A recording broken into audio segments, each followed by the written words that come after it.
नमस्कार दोस्तों, आपका स्वागत है हमारे इस यूट्यूब चैनल ज्ञान की बात प्रकाश के साथ पर। दोस्तों, आज जो हम कहानी लेकर के आए हैं उस कहानी का नाम है ईश्वर कहाँ है। दोस्तों, एक बार ये कहानी पूरा ज़रूर सुनिएगा, आपको पता चल जाएगा ईश्वर कहाँ है और कहाँ नहीं है। दोस्तों, एक समय की बात है, पश्चिमी बंगाल के पिछड़े भाग में एक ऋषि रहा करते थे। वह बड़ा धार्मिक थे और उसके अनेक शिष्य थे। रोज़ सुबह वह आश्रम के बाहर पेड़ के नीचे बैठकर अपने शिष्यों को उपदेश देते थे। गुरुजी का एक शिष्य रोज़ उनसे पूछता था, गुरुजी ईश्वर कहाँ है? और ऋषि का वही उत्तर होता था, अपने आसपास देखो, क्या तुम उसे नहीं देख सकते?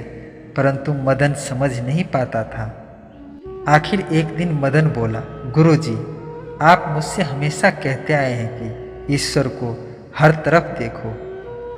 अब तक मैं हर ओर देखता आया हूँ, लेकिन अब तक मैं ईश्वर को नहीं देख सका। ऋषि हंसे और बोले, मदन ईश्वर सर्वत्र है, वह हर वस्तु में है, हर व्यक्ति में है।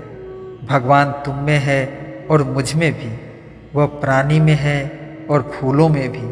तुम्हें केवल ध्यान से देखना है और वह तुम्हें जरूर दिखाई देंगे। ऋषि की बातों से मदन चकित हुए और उसने ध्यान से देखने का निश्चय किया।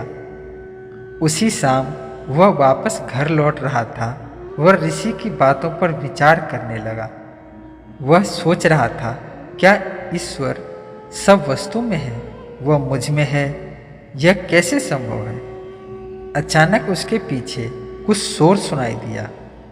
दोस्तों, अगर आपने चैनल को सब्सक्राइब नहीं कर रखा तो चैनल को सब्सक्राइब कर ले, क्योंकि हम ऐसी इंटरेस्टिंग कहानियाँ लेकर के रोज आते हैं। तो दोस्तों, आगे की कहानी जारी रखते हैं। मदन डर से उछल पड़ा।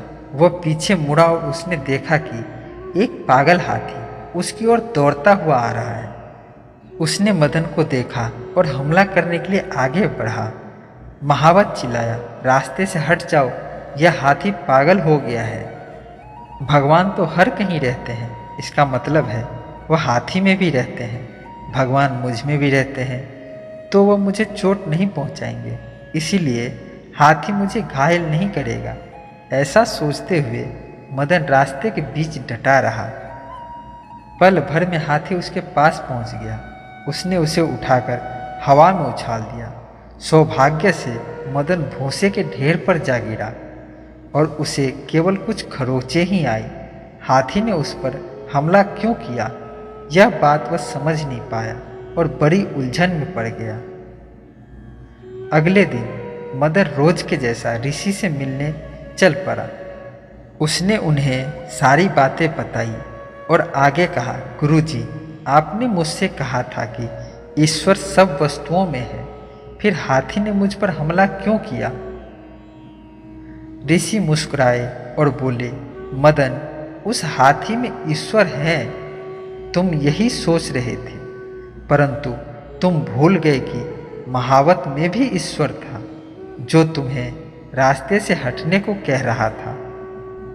जब उसने कहा कि हाथी पागल हो गया है, तुमने उसकी बातें क्यों नहीं सुनी? मदन समझ नहीं पाया कि वह आगे क्या कहे। आखिर उसने अपना पाठ सीख लिया था।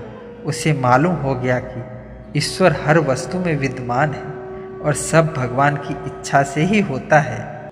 हाथी उस पर हमला करना चाहता था और उसने किया। महावत ने मदद करनी चाहिए, इसलिए उसने उसे सावधान किया।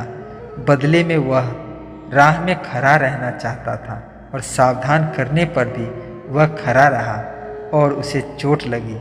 उसे मालूम हो गया कि उसे हर काम सोच समझकर करनी चाहिए।